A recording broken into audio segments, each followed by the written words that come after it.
Avant que les empires ne cèdent à la foi, avant que les rois ne plient le genou devant de nouveaux dieux, il y avait une femme qui régnait par le feu, le sang et une volonté de fer. Dans les forêts ombragées et les royaumes fluviaux de la Russe de Kiev, un nom allait devenir légende, Olga de Kiev. Née à une époque où le pouvoir se prenait, non se donnait, elle s'est élevée de l'obscurité pour devenir régente d'un royaume fracturé, gouvernant au nom de son jeune fils, Sviatoslav, la première de Kiev de l'an 945 à 957. Mais son histoire n'est pas celle d'une règne paisible. C'est une histoire gravée dans la vengeance. Lorsque son mari, Igor de Kiev, fut brutalement assassiné par les Drevliens, il s'attendait à sa soumission, voire même à un mariage. Au lieu de cela, ils ont libéré quelque chose de bien plus terrifiant. Ce qui a suivi n'était pas simplement une vengeance. C'était une annihilation calculée. Des envoyés enterrés vivants, des villes réduites en cendres. Et pourtant, cette même femme, redoutée dans toutes les contrées pour sa ruse impitoyable, allait plus tard subir une transformation. Baptisée dans la foi chrétienne, elle prit le nom d'Hélène, devenant la première souveraine des Russes à accepter la nouvelle foi des décennies avant que son petit-fils Vladimir le Grand ne l'ancre dans l'âme d'une nation. Ce n'est pas seulement l'histoire d'une reine, c'est l'histoire de la plus grande vengeance de l'histoire. Bien avant qu'elle ne devienne la femme la plus redoutée des terres des Russes, les origines d'Olga de Kiev sont enveloppées de mystères et d'incertitudes à moitié légendaires. Même sa date de naissance s'est perdue dans les méandres du temps, située quelque part entre l'an 890 et 925, à une époque où les archives étaient rares et où le pouvoir s'écrivait dans le sang plutôt qu'à l'encre. Selon la chronique des temps passés, Olga était d'origine varègue, viking, née dans les terres du nord de Pleskov. Ce n'étaient pas des territoires paisibles, mais des zones frontalières façonnées par des commerçants, des pillards et des chefs de guerre venus du monde nordique. Si l'on en croit les chroniques, elle aurait pu s'appeler à l'origine Helga, un nom issu de la tradition nordique ancienne. Rien que cela la place parmi une lignée redoutable de guerriers marins et de survivants aguerris. Des gens qui ont forgé leur influence le long des grandes routes fluviales, s'étendant de la Baltique à Byzance. Mais l'ascension d'Olga ne commencerait pas par la conquête. Elle commencerait par le mariage. Elle fut mariée, probablement dans sa jeune adolescence, à Igor de Kiev, héritier d'un royaume en expansion mais instable. Igor était le fils de Riourik, le chef varègue semi-légendaire qui avait été invité ou s'était imposé au pouvoir sur les tribus slaves et finnoises du Nord. Avec l'arrivée de Riourik vint la fondation de ce qui deviendrait la dynastie des Riurikides, une lignée dirigeante qui dominerait l'Europe de l'Est pendant des siècles. Pourtant, à la mort de Riourik, Igor était encore un enfant. Le pouvoir tomba alors entre les mains d'une figure redoutable, Oleg le prophète. Agissant en tant que régent, Oleg n'était pas un simple régent de transition, c'était un conquérant et un stratège qui transforma un réseau lâche de tribus en quelque chose de bien plus dangereux. En marchant vers le sud, il s'empara de la ville de Kiev, la déclarant mère des villes de la Russe, et posa les bases d'un État unifié. Sous le règne d'Oleg, les bases du pouvoir furent posées, des systèmes de tribus imposés, les routes commerciales sécurisées et les tribus rivales soumises. Lorsqu'Igor atteignit l'âge adulte et prit le contrôle, il hérita non seulement d'un trône, mais aussi d'une coalition instable maintenue par la force et la peur. C'est dans ce monde qu'Olga fit son entrée en tant que princesse. Presque rien n'est consigné sur ses premières années à la cour, mais le silence dans l'histoire cache souvent une préparation. Entourée de guerriers, de diplomates et de factions rivales, Olga aurait rapidement compris comment le pouvoir fonctionnait chez les Russes. Les alliances étaient fragiles, la loyauté s'achetait et la faiblesse était fatale. Elle donna à Igor un fils, Sviatoslav Ier de Kiev, assurant ainsi la succession dynastique. Mais pendant qu'Igor régnait, Olga observait et attendait. La mort d'Igor de Kiev ne fut pas un simple meurtre. C'était un acte de défi calculé qui a brisé le fragile équilibre maintenant la cohésion de la Russe de Kiev. Parmi les tribus sous son influence, les Drevliens se distinguaient par leur fierté et leur résistance, liés à la Russe par le tribut et une alliance précaire. Ils avaient autrefois combattu à leur côté lors des campagnes contre Byzance et payé tribut sous Oleg le prophète, mais après sa mort, cette loyauté commença à se déliter. Refusant de continuer à payer le tribut, ils transférèrent leur allégeance à leur propre chef, annonçant ainsi une rébellion ouverte. En l'an 945, Igor répondit de la seule manière possible pour un souverain de son époque, par la force. Il marcha sur la capitale drevlienne et, face à la menace de son armée, les Drevliens se soumirent et payèrent le tribut. Cela aurait dû s'arrêter là, une démonstration ordinaire de domination dans un état frontalier instable. Mais alors qu'Igor s'éloignait à cheval, quelque chose changea. Qu'il ait été poussé par la cupidité, la pression d'accumuler plus de richesses ou le désir de renforcer son autorité, il prit une décision fatale. Il fit demi-tour, cette fois avec seulement une petite escorte, cherchant à extorquer encore plus aux gens qu'il avait déjà soumis. Pour les Drevliens, ce n'était plus de la politique, c'était du racket. Cette fois, ils n'ont pas cédé. Au lieu de cela, ils ont saisi le prince, le dépouillant de son pouvoir, de sa protection et de sa dignité. Son exécution était destinée à envoyer un message qui résonnerait à travers les forêts de la région. Selon le chroniqueur byzantin Léon le Diacre, Igor a subi une mort des plus atroces. Les arbres furent courbés, ses jambes attachées à leur tronc, et lorsque les arbres furent relâchés, son corps fut violemment déchiré. En tuant Igor, les Drevliens pensaient avoir éliminé une menace. Ils pensaient avoir brisé l'emprise de Kiev sur leur terre. Ce qu'ils n'avaient pas compris, c'est qu'ils avaient fait quelque chose de bien plus dangereux. Ils n'avaient pas détruit le pouvoir, ils l'avaient provoqué, et ce faisant, ils ont préparé le terrain pour l'un des actes de vengeance les plus impitoyables de l'histoire. Après la mort brutale d'Igor en 945, le pouvoir dans la Russe de Kiev ne s'est pas effondré comme les Drevliens l'avaient espéré. Il s'est durci. Au centre du pouvoir se trouvait désormais Olga de Kiev, qui gouvernait en tant que régente pour son jeune fils. Aux yeux du monde extérieur, elle pouvait sembler vulnérable, une veuve entourée de tribus ambitieuses gouvernant à la place d'un enfant. Mais les Drevliens l'avaient complètement mal comprise. Encouragés par leur succès, ils ont pris une initiative qui révélait à la fois leur arrogance et une erreur de calcul fatale. Ils envoyèrent des émissaires à Kiev, proposant à Olga d'épouser leur prince, Mal, l'homme même responsable de la mort de son mari. Ce n'était pas seulement une proposition, c'était une démonstration de domination, une tentative d'absorber Kiev dans leur sphère de pouvoir par une humiliation déguisée en diplomatie.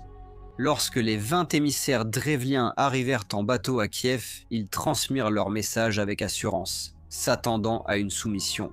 Au lieu de cela, ils furent accueillis avec un calme imperturbable.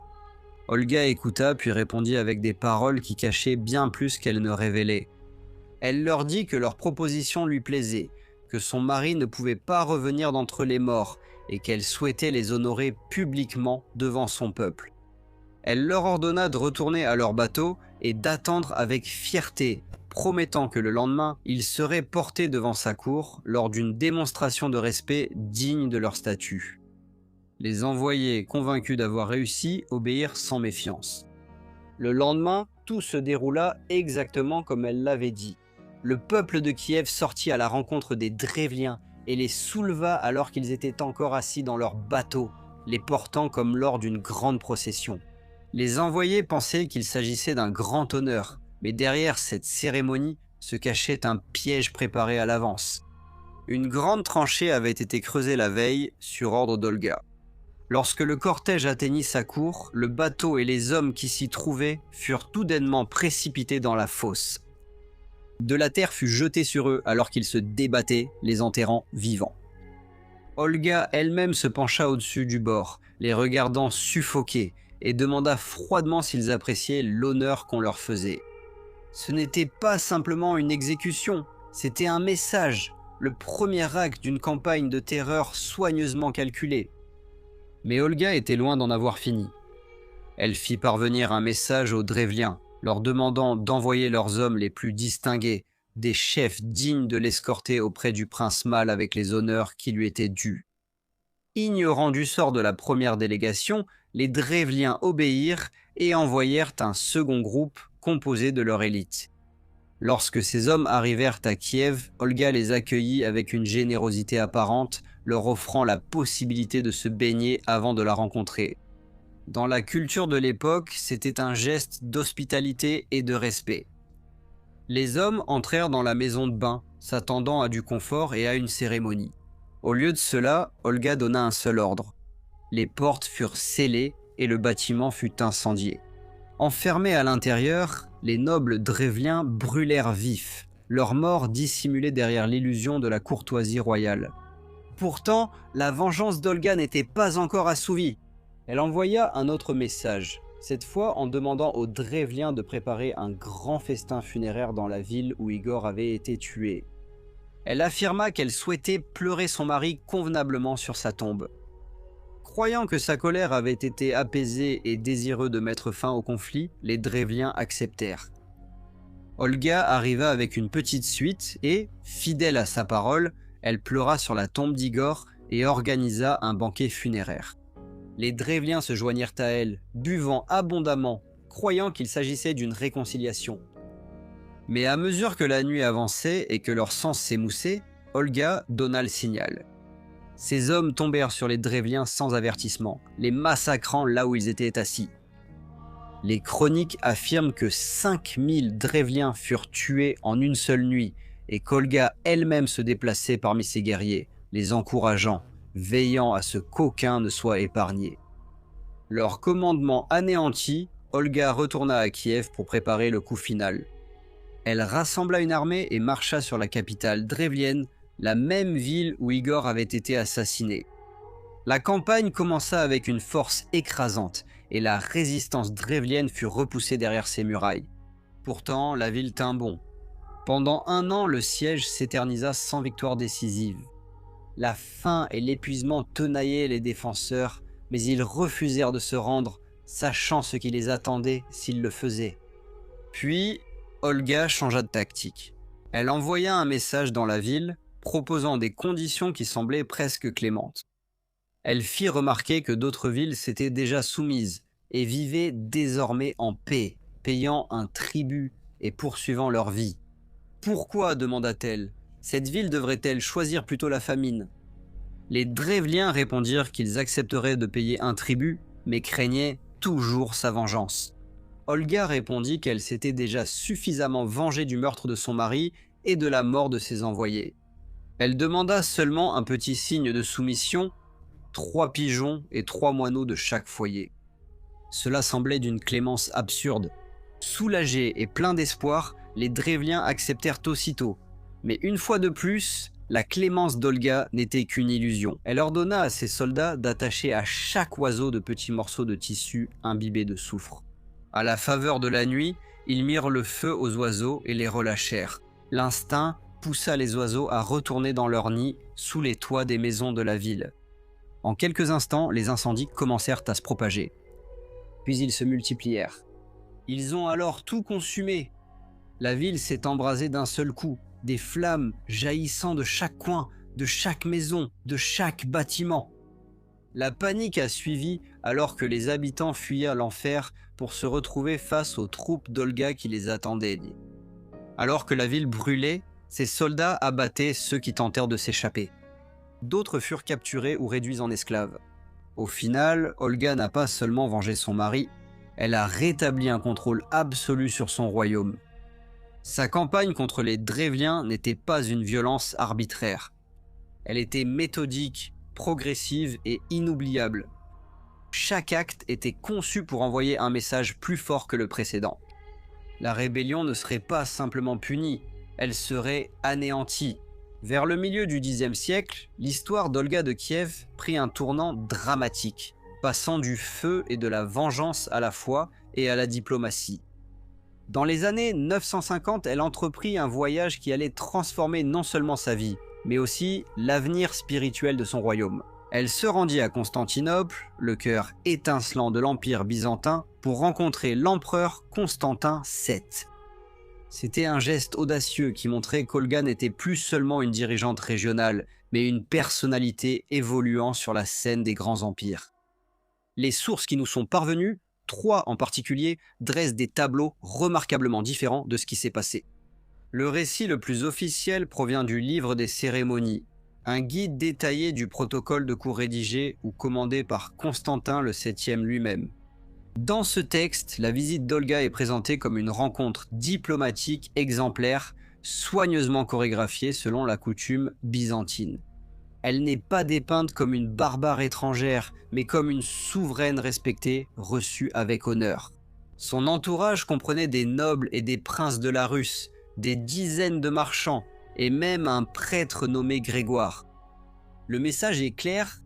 Olga est arrivée non pas comme une suppliante, mais comme l'égale des autres souverains, s'engageant dans une diplomatie de haut niveau.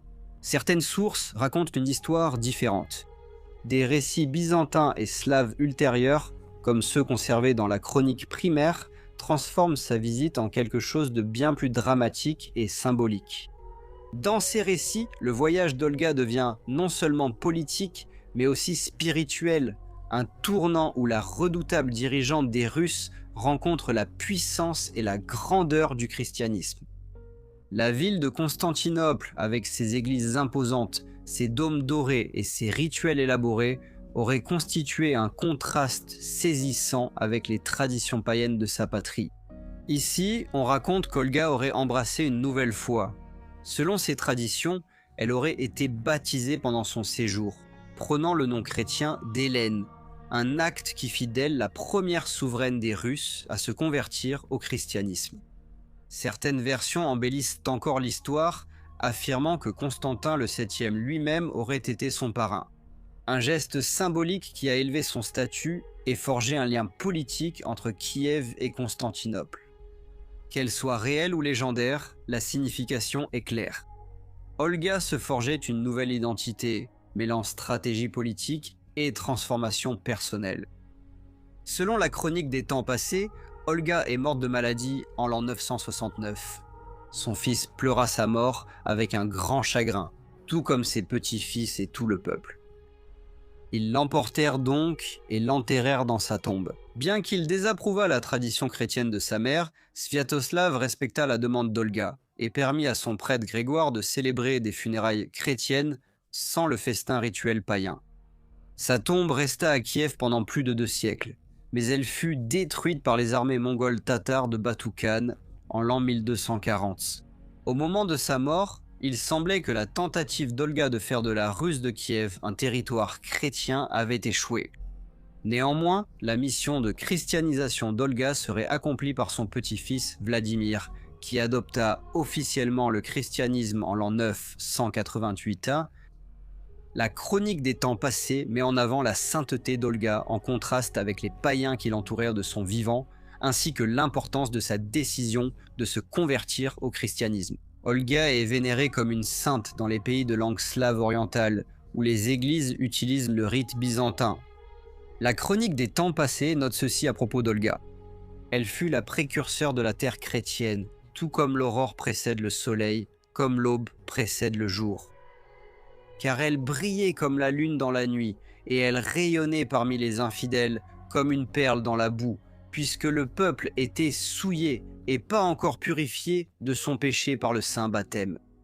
Mais elle-même fut purifiée par la sainte purification. Elle fut la première, la toute première de la Russe à entrer dans le royaume de Dieu, et les fils de la Russe la louent ainsi comme leur guide. Car depuis sa mort, elle intercède auprès de Dieu en leur faveur.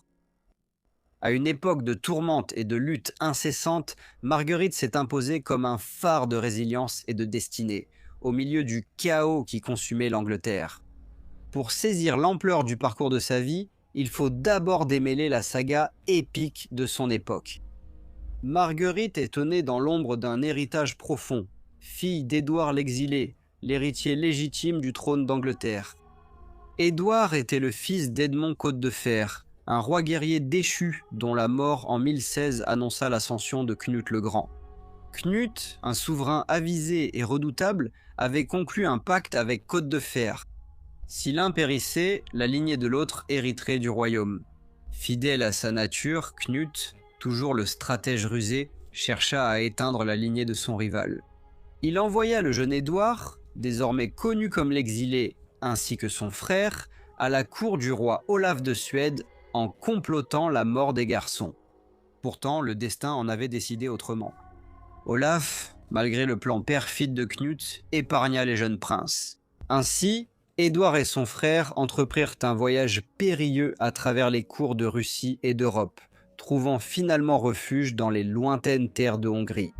Là-bas, Édouard se maria et eut 3 enfants, dont Marguerite, ainsi que ses frères et sœurs Edgar Letteling et Christine. Élevés dans l'atmosphère sacrée et pieuse de la cour hongroise, les premières années de Marguerite furent imprégnées à la fois de privilèges et de piété. La vie en Hongrie offrit à Marguerite une certaine stabilité, bien qu'à l'ombre de l'exil de son père. Édouard l'exilé, ayant aidé le roi André Ier à s'emparer de la couronne hongroise, s'est taillé une position respectable pour sa famille. Cependant, les courants du destin se sont à nouveau déchaînés en 1035, lorsque Knut le Grand est décédé, et que ses fils sont montés sur le trône d'Angleterre. La situation a changé lorsque Hardeknut, l'héritier de Knut, a connu une fin mystérieuse et prématurée en 1042 empoisonné lors d'un mariage, laissant le trône à Édouard le Confesseur, le dernier fils d'Ethelred, l'un des 6. Dans ce paysage tumultueux et si loin de chez lui, Édouard l'exilé, le véritable héritier par son père Edmond Côte de Fer, était présumé perdu. Édouard le Confesseur, le roi d'Angleterre, entendit cependant bientôt des rumeurs au sujet de son neveu l'exilé. En l'an 1057, le destin de Marguerite prit un tournant dramatique lorsqu'elle se rendit en Angleterre avec sa famille, suite au rappel de son père, Édouard l'exilé. Édouard, l'héritier légitime par la lignée du légendaire Côte de Fer, avait été convoqué comme successeur potentiel de son grand-grand-oncle, le roi Édouard le Confesseur, malade et sans enfant. Mais le destin, comme toujours, était capricieux. À l'arrivée du père de Marguerite, Édouard l'exilé, il connut une fin tragique, que ce soit par le poison de la trahison ou par les caprices du destin. Le trône d'Angleterre, siège de grandeur et de péril, était réputé pour son histoire sanglante, où de nombreux rois avaient connu une fin prématurée. Marguerite, bien qu'encore enfant, se retrouva prise au piège dans la toile perfide de la politique de la cour anglaise. Son frère Edgar Etteling était désormais l'héritier légitime, tant par le sang que par la loi. Pourtant, le royaume était un gouffre de troubles et d'ambition. Le règne inefficace d'Édouard le Confesseur avait déclenché une crise de succession, car le trône était âprement disputé par 3 puissants prétendants. Le premier d'entre eux était Harold Godwinson, le noble le plus riche et le plus puissant d'Angleterre, comte de Wessex et dirigeant de facto du royaume.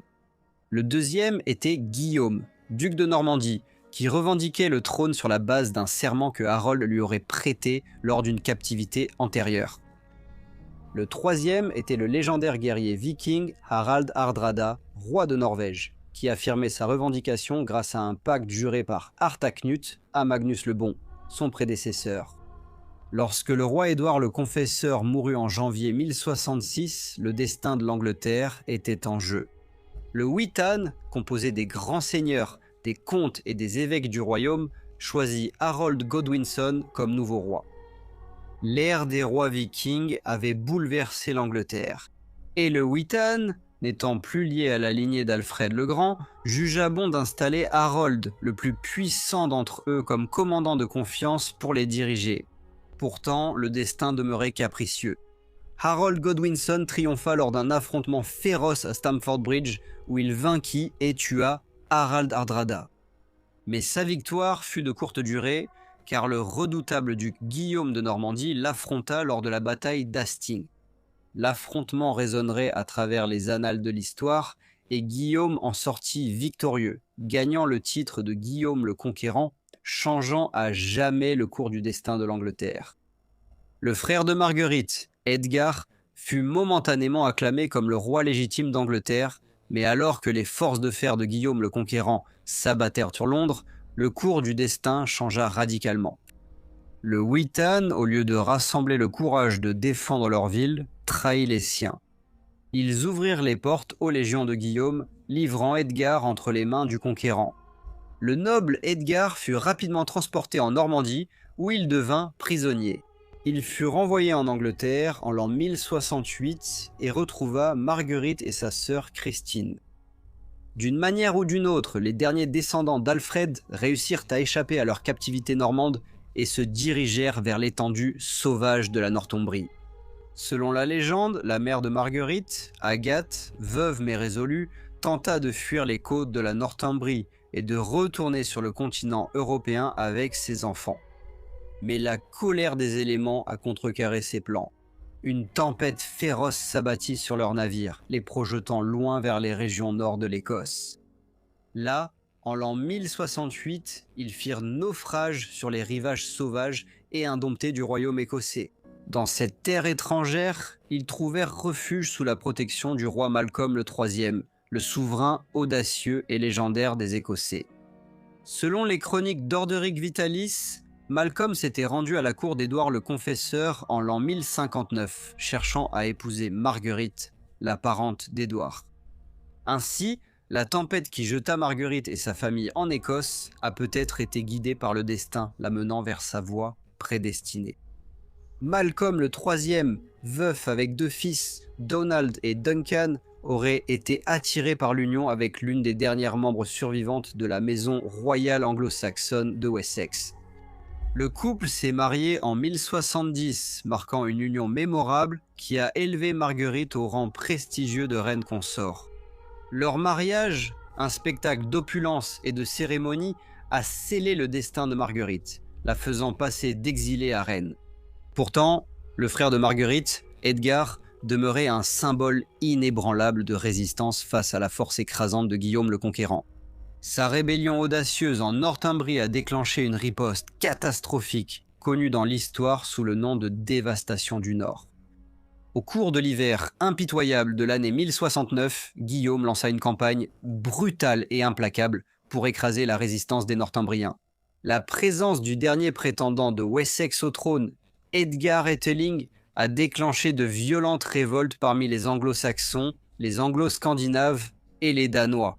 Déterminé à briser l'esprit de rébellion, Guillaume commença par soudoyer les Danois pour qu'ils se retirent. Ensuite, il tourna sa colère vers le nord, appliquant une politique impitoyable de la terre brûlée. Les comtés du nord furent ravagés, leurs champs brûlés, leurs villes laissées en ruine. Certains historiens ont même qualifié ces actions de génocide.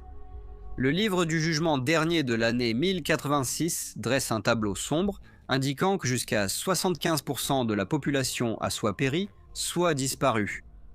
Au milieu de cette tempête de destruction, Marguerite, toujours fidèle à sa famille, a sûrement supplié Malcolm d'apporter son aide à son cher frère Edgar, dans une tentative désespérée de restaurer son héritage perdu. Pourtant, Guillaume le Conquérant s'est révélé à la fois redoutable et astucieux. En l'an 1072, le Nord étant complètement soumis et son pouvoir rétabli, il avança vers le nord avec une armée redoutable et une flotte. Malcolm, le roi des Écossais, et Guillaume allèrent se rencontrer lors d'une confrontation décisive, comme le rapporte la chronique anglo-saxonne. Malcolm, reconnaissant l'inutilité d'un conflit supplémentaire, prêta allégeance à Guillaume et remit son fils aîné Duncan comme otage. Par cet acte, la paix fut scellée entre Guillaume et Edgar, scellant le destin de la Northumbrie et de l'Écosse, qui ne mènerait plus de campagne contre le règne de Guillaume. L'union de Marguerite et de Malcolm porta ses fruits sous la forme de 8 enfants, 6 fils et 2 filles. Marguerite choisit pour ses enfants des prénoms qui évoquaient le passé légendaire de sa lignée. Édouard en l'honneur de son père, Édouard l'exilé, Edmond pour son grand-père, Edmond Côte de Fer, Ethelred pour son arrière-grand-père, Ethelred le malavisé, et Edgar, un clin d'œil à la fois à son arrière-grand-père et à son frère, Edgar Ætheling, qui avait brièvement revendiqué la couronne d'Angleterre. Cependant, elle a également donné à ses plus jeunes fils des prénoms classiques. L'un fut nommé Alexandre et l'autre David. Marguerite donna également à Malcolm 2 filles, Édith, qui forgea une puissante alliance en épousant Henri Ier d'Angleterre, et Marie, qui épousa Eustache III de Boulogne. Le biographe de Marguerite lui attribue une influence civilisatrice sur son mari Malcolm en lui lisant des récits tirés de la Bible.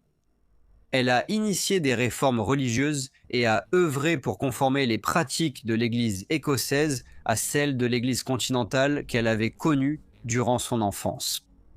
En raison de ses réalisations, elle était considérée comme l'exemple parfait d'un souverain juste et, de plus, elle a influencé son mari et ses enfants, en particulier son plus jeune fils, le futur roi David Ier d'Écosse, à devenir un souverain juste et saint. Les chroniqueurs s'accordent tous à dépeindre la reine Marguerite comme un personnage fort, pur et noble, qui exerçait une très grande influence sur son mari. Sa religion, qui était sincère et intense, relevait de la forme la plus récente du rite romain qu'elle a introduit dans l'église écossaise. Marguerite se consacrait à la charité, servant chaque jour les orphelins et les pauvres, et leur lavant les pieds en l'honneur du Christ. Elle se levait chaque nuit à minuit pour la liturgie. Elle a installé des bacs pour les pèlerins et prié dans une grotte, aujourd'hui appelée grotte de Sainte Marguerite. Malcolm était apparemment largement ignorant des effets à long terme des efforts de Marguerite, n'étant pas lui-même particulièrement religieux. Il était toutefois satisfait de la laisser mener ses réformes comme elle voulait. Le 13 novembre de l'année 1093, le destin porta un coup cruel à Marguerite lorsque son mari Malcolm III et leur fils aîné Édouard périrent lors de la bataille d'Anwick contre les Anglais. La sombre tâche d'annoncer cette nouvelle dévastatrice revint à leur fils Edgar, qui fut accablé par le devoir déchirant de révéler cette nouvelle à sa mère, accablée de chagrin. Selon les annales d'Ulster, seulement 9 jours plus tard, le 16 novembre de l'année 1093, Marguerite, encore dans la quarantaine, fut emportée par la profondeur de son désespoir, incapable de supporter le poids écrasant de sa perte. En l'an 1250, le pape Innocent IV la canonisa sous le nom de Sainte Marguerite, honorant sa profonde sainteté, sa loyauté indéfectible envers l'Église catholique romaine et son œuvre transformatrice dans la réforme et la charité. Son nom perdure dans les églises du monde entier, la chapelle Sainte-Marguerite au château d'Édimbourg étant l'une des plus vénérables, fondée par son fils, le roi David Ier d'Écosse. Le fils de Marguerite, David, qui fut prince des Cimbriens de 1113 à 1124 et régna comme roi d'Écosse de 1124 à 1153, perpétua l'héritage de sainteté de sa mère. Sa lignée s'est mêlée aux conquérants normands par l'intermédiaire de sa fille Édith, connue sous le nom de Mathilde, qui devint reine d'Angleterre en épousant le roi Henri Ier, le plus jeune fils de Guillaume le Conquérant. Ainsi, l'influence de Marguerite a fait le lien entre les anciennes lignées de Wessex et des Normands, assurant la continuité de la lignée d'Alfred le Grand au sein de la famille royale anglaise. Peu de femmes dans toute l'histoire médiévale ont possédé la richesse, l'ambition et l'influence politique d'Aliénor d'Aquitaine. Née dans l'une des dynasties les plus riches et les plus puissantes d'Europe, Aliénor hérita du vaste duché d'Aquitaine alors qu'elle était encore une jeune fille. Un héritage si immense qu'il fit d'elle l'une des épouses les plus convoitées de la chrétienté. Ces terres s'étendaient sur une grande partie du sud-ouest de la France, plus riche et culturellement plus dynamique que beaucoup de royaumes eux-mêmes, lui accordant un niveau d'indépendance presque inédit pour une femme de son âge. Elle allait devenir non pas une, mais 2 fois reine. D'abord, reine de France par son mariage avec Louis VII de France, elle l'accompagna lors de la désastreuse deuxième croisade avant d'annuler leur union lors de l'une des séparations les plus importantes de l'histoire européenne. Peu de temps après, elle épousa le jeune et redoutable Henri II d'Angleterre, forgeant un empire qui s'étendait des frontières écossaises jusqu'aux Pyrénées. Grâce à cette union, Aliénor devint reine d'Angleterre et matriarche de ce qui allait devenir le puissant empire Plantagenet. Mais Aliénor était bien plus qu'une simple épouse royale. À une époque où l'on attendait des femmes qu'elles servent d'ornement, Aliénor fut une force politique à part entière. Elle gouverna des terres, administra des cours, façonna la diplomatie et influença la politique de succession à travers l'Europe. Son mariage avec Henri a contribué à consolider le pouvoir après le chaos de l'anarchie, la guerre civile brutale qui avait déchiré le royaume pendant près de 2 décennies. Elle fut également la mère d'une dynastie extraordinaire, donnant naissance à certains des souverains les plus célèbres du Moyen-Âge, y compris Richard, le premier d'Angleterre, le légendaire Cœur de Lion, et Jean, le roi d'Angleterre, dont le règne désastreux mènerait finalement à la signature de la Magna Carta. Sa lignée s'est répandue dans les maisons royales d'Europe, unissant les royaumes par le mariage, l'héritage et la guerre. Mais ce qui rendait Aliénor vraiment remarquable, c'était peut-être son refus d'être passive dans un monde conçu pour réduire les femmes au silence. Voici son histoire. Aliénor est née dans un monde de privilèges et d'attentes extraordinaires. Elle est née vers l'an 1122, fille aînée de Guillaume le X, duc d'Aquitaine.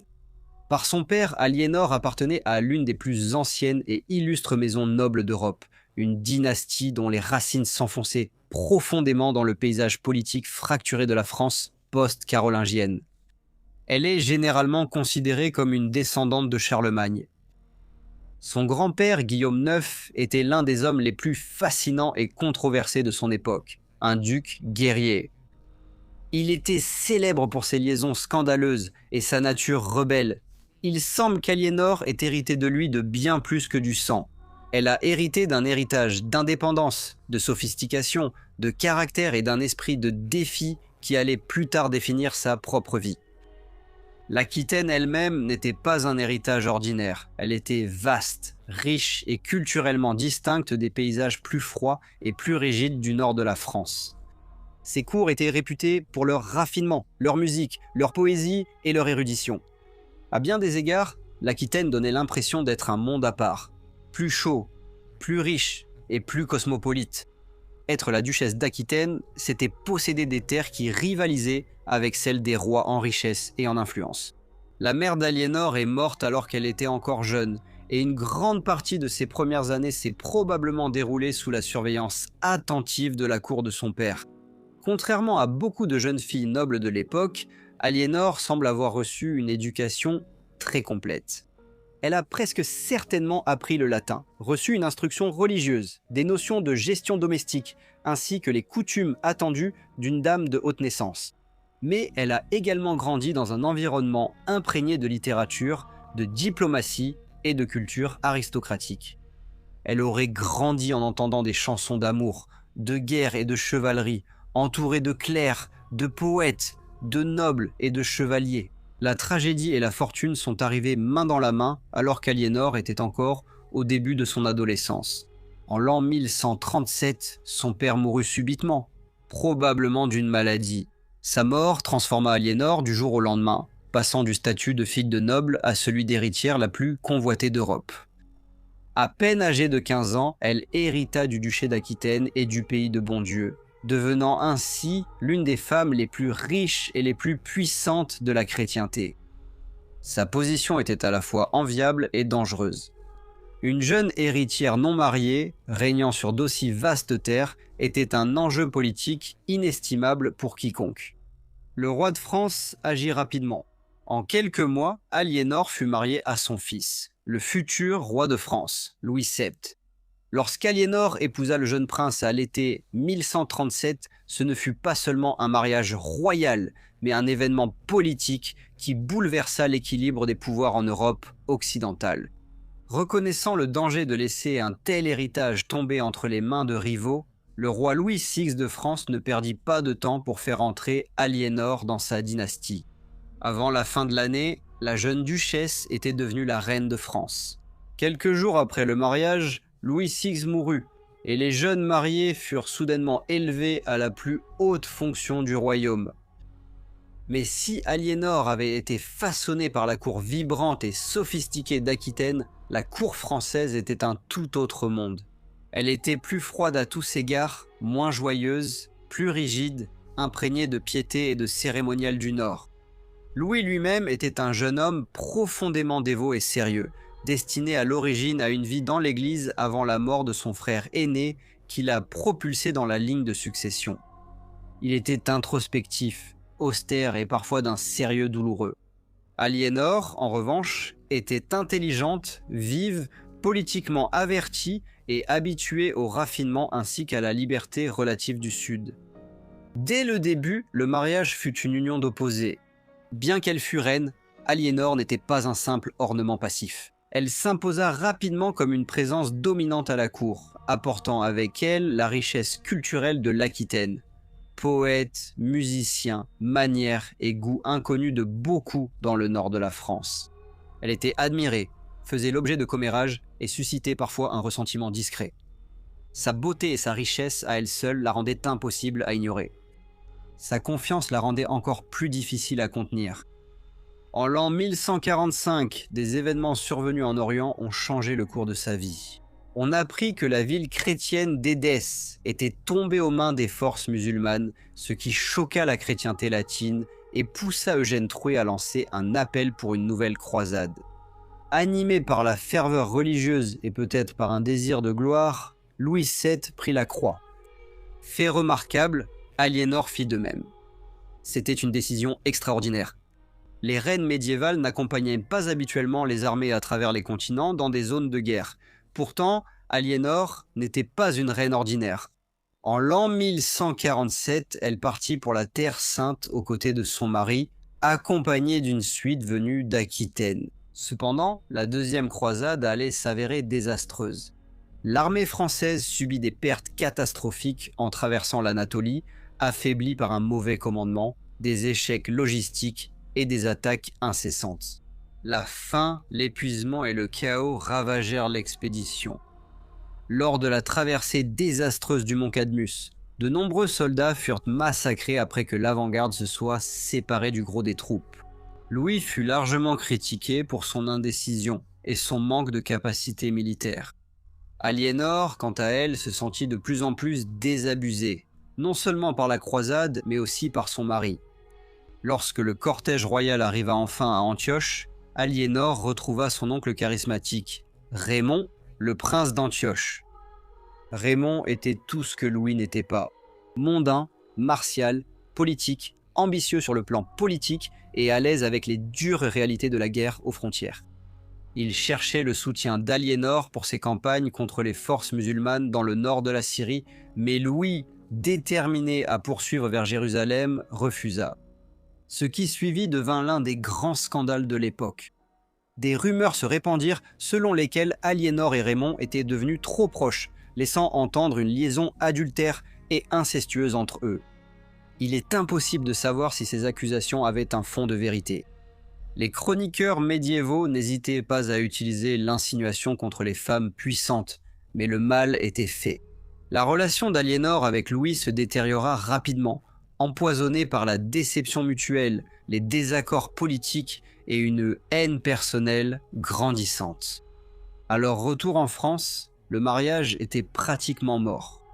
Il n'avait eu que 2 filles et aucun héritier mâle survivant, ce qui représentait un grave problème dynastique pour la monarchie française. En 1152, après des années de tensions croissantes, leur mariage fut officiellement annulé pour cause de parenté de sang, un fait qu'ils connaissèrent depuis le début. Quelques semaines seulement après l'annulation de son mariage avec Louis VII de France, Aliénor prit la décision qui allait modifier de façon permanente la carte politique de l'Europe.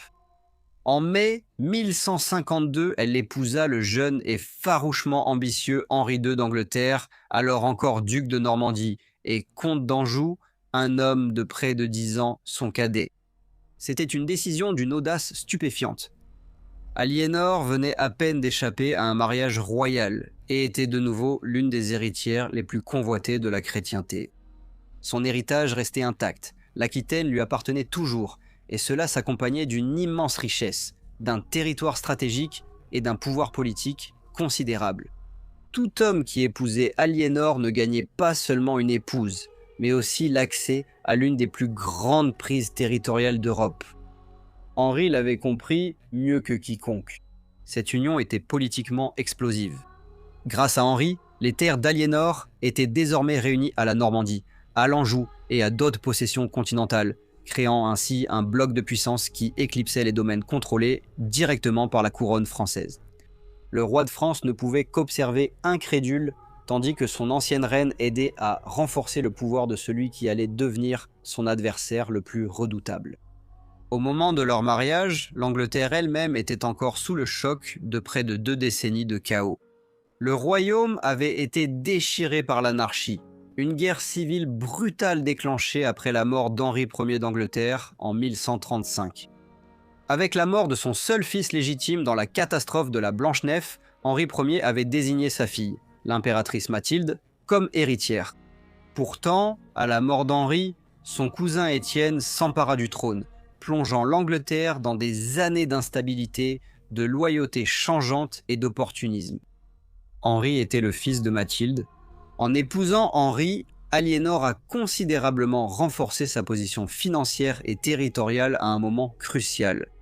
L'Aquitaine apportait non seulement du prestige, mais aussi les ressources et la légitimité nécessaires pour renforcer sa revendication croissante.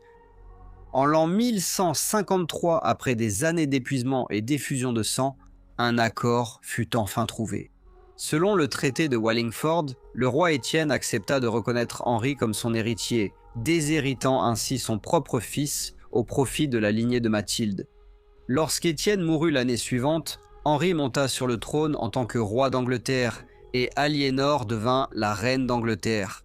Au début, le mariage semblait être une redoutable alliance. Henri était brillant et infatigable. Aliénor avait de l'expérience politique, était riche de son propre chef et n'était pas étrangère au rouage du pouvoir. Elle donna à Henri 8 enfants, assurant ainsi de manière remarquable la pérennité de la dynastie. Certains deviendront des rois et reines qui façonneront l'Europe médiévale. Richard, le premier d'Angleterre, plus tard immortalisé sous le nom de Richard Cœur de Lion. Jean, le roi d'Angleterre, dont le règne troublé aboutirait à la Magna Carta, ainsi que des filles qui ont épousé des membres des maisons royales de Castille, de Sicile et de Saxe. Pourtant, même dans ses premières années de triomphe apparent, des fissures avaient commencé à apparaître. Henri n'était pas un homme enclin à partager le pouvoir facilement, et Aliénor n'était pas une femme faite pour l'obéissance silencieuse. Elle avait été duchesse de son propre droit bien avant qu'Henri ne porte une couronne. Bien qu'elle ait soutenu son ascension et aidé à consolider les fondements de son règne, leur mariage allait finir par évoluer d'une alliance à une rivalité. Pourtant, dans les années qui ont immédiatement suivi l'avènement d'Henri, Aliénor se trouvait au sommet du pouvoir féminin médiéval. Elle était plus qu'une reine d'Angleterre, c'était une figure clé d'un système politique couvrant une grande partie de l'Europe occidentale. Une reine, une duchesse, une architecte dynastique et la mère d'une génération de souverains. Son mariage avec Henri II avait accompli ce que peu d'unions dans l'histoire avaient jamais réussi. Il a contribué à mettre fin à la guerre civile en Angleterre, à stabiliser un royaume fracturé et à forger une puissance transcontinentale qui allait dominer la politique européenne pendant des décennies. Mais comme Aliénor allait bientôt l'apprendre, bâtir un empire était bien plus facile que de maintenir l'unité de la famille qui le dirigeait. Au début des années 1170, le mariage avait commencé à s'effondrer. Henri, comme son ancêtre Guillaume le Conquérant, refusait de partager le moindre pouvoir avec sa famille. Ce défaut devint plus dangereux à mesure que ses fils grandissaient. En l'an 1170, Henri couronna son fils aîné survivant, Henri le jeune roi, comme co-roi dans le but d'assurer la succession. Pourtant, le titre s'est avéré en grande partie cérémoniel. Bien qu'il ait reçu une couronne, le jeune roi n'a obtenu que peu d'autorité réelle, aucune base de pouvoir indépendante et peu de responsabilités significatives.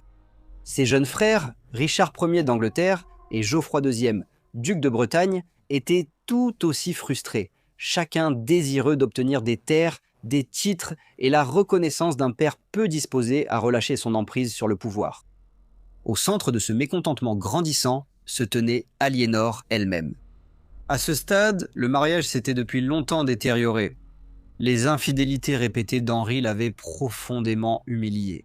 Il est impossible de savoir si le couple s'aimait vraiment, mais toute affection qui avait pu exister entre eux s'était clairement transformée en amertume et en méfiance. Il y avait aussi des intérêts politiques en jeu. L'Aquitaine n'était pas simplement une possession qu'Henri avait acquise par mariage, mais l'héritage d'Aliénor et le fondement de son pouvoir. Depuis longtemps, Aliénor voyait son fils Richard comme l'héritier légitime de l'Aquitaine, et à mesure qu'Henri renforçait son autorité sur la famille et l'Empire, Aliénor se rangeait de plus en plus du côté de ses fils plutôt qu'avec son mari. En l'an 1173, les tensions éclatèrent finalement en une rébellion ouverte. Leur fils, Henri le jeune roi, furieux du refus de son père de lui accorder un véritable pouvoir, s'enfuit à la cour de Louis. Louis VII de France, l'ancien mari d'Aliénor, qui était plus qu'heureux d'exploiter les divisions au sein de la dynastie Plantagenète. Bientôt, Richard et Geoffroy rejoignirent leur frère aîné, et ensemble, les propres fils d'Henri se retournèrent contre lui lors de l'une des révoltes dynastiques les plus extraordinaires du Moyen-Âge.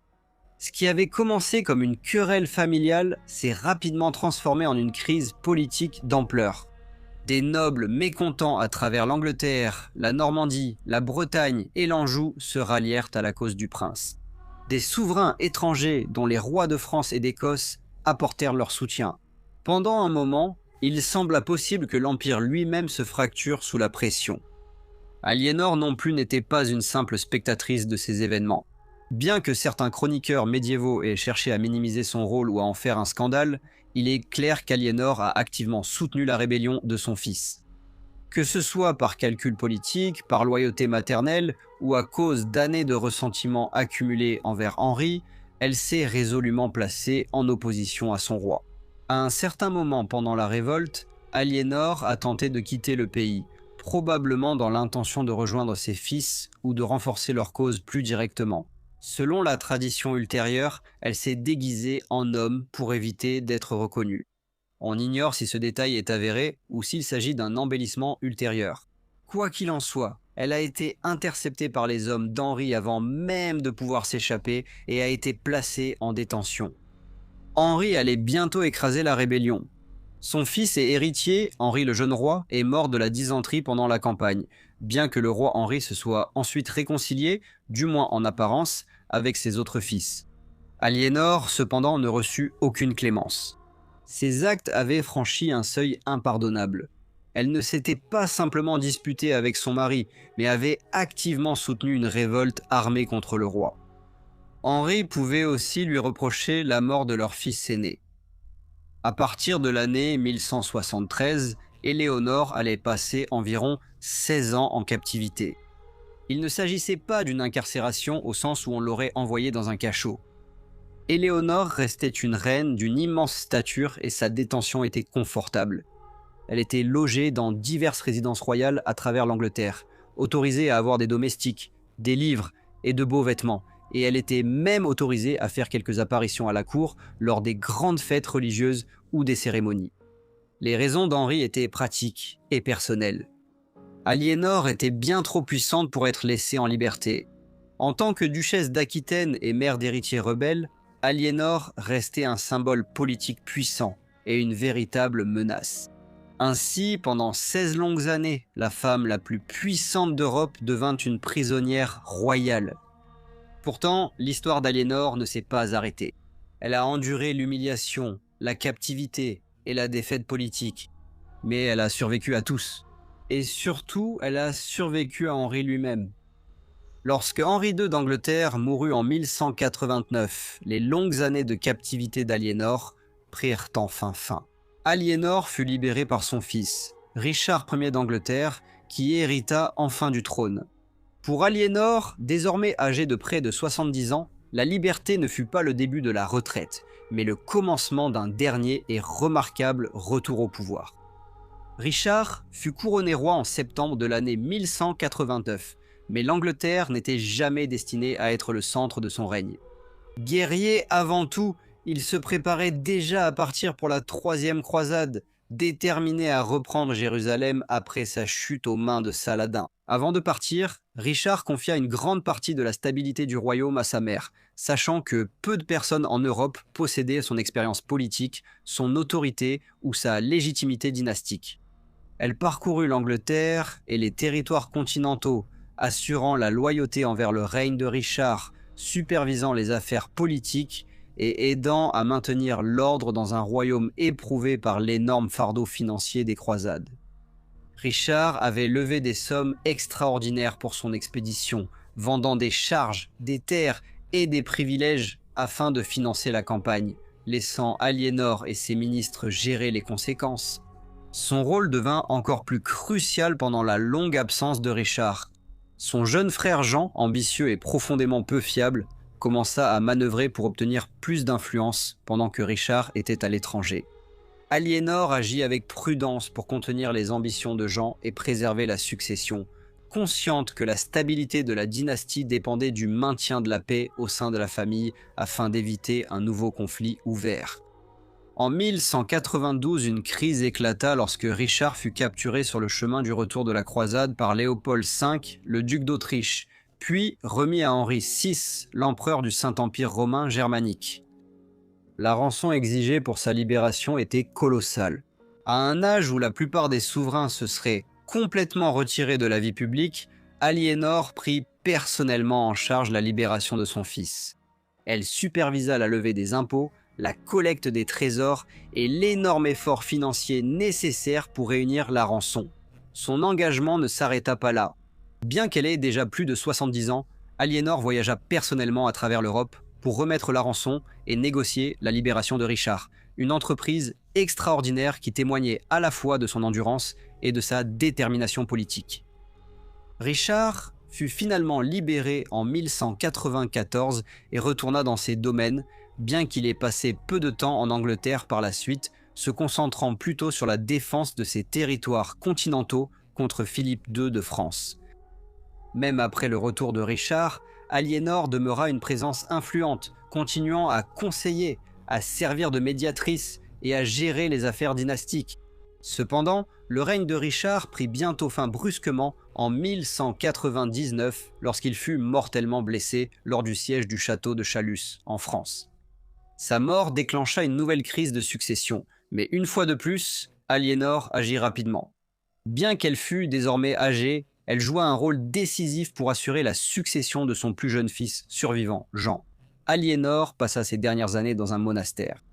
Elle mourut le 1er avril de l'an 1204, probablement à l'âge de 80 ou 82 ans. Elle fut enterrée à l'abbaye de Fontevraud, aux côtés d'Henri II d'Angleterre et plus tard de Richard Cœur de Lion. Son gisant s'y trouve encore aujourd'hui. L'héritage d'Aliénor est immense. Elle fut duchesse d'Aquitaine, reine de France, reine d'Angleterre, participante à une croisade, mécène de la culture courtoise, mère de rois et de reines, et la matriarche de l'une des dynasties les plus puissantes de l'Europe médiévale. Par ses enfants, sa lignée s'est répandue dans les maisons royales d'Angleterre, de France, de Castille, de Sicile, de Saxe et au-delà. Elle fut la mère de Richard Ier d'Angleterre, l'un des rois guerriers les plus célèbres de l'histoire, et de Jeanne, dont les échecs mèneraient finalement au scellement de la Magna Carta, l'un des documents fondateurs de l'histoire constitutionnelle anglaise. Mais au-delà de son héritage dynastique, elle demeure une figure extrêmement rare pour son époque. Une femme qui a non seulement influencé le pouvoir, mais s'est souvent retrouvée en son centre. Elle n'était pas passive ni une reine purement décorative. Elle a gouverné des terres, négocié des alliances, financé des armées, enduré l'emprisonnement, survécu à des rébellions et a survécu à presque tous ses grands contemporains. Peu de femmes dans l'histoire médiévale ont mené des vies d'une telle renommée, importance et résilience. Elle était, à tous égards, l'une des femmes les plus extraordinaires du Moyen-Âge. Je tiens à adresser un immense merci à tous mes membres. Votre contribution rend vraiment possible la réalisation de toutes ces vidéos. Un remerciement spécial à Stéphanie Hasson, Teresa Lux et John Sykes. Si vous avez aimé la vidéo, likez, abonnez-vous et partagez. Et je vous retrouve très bientôt pour un autre épisode de Profil historique.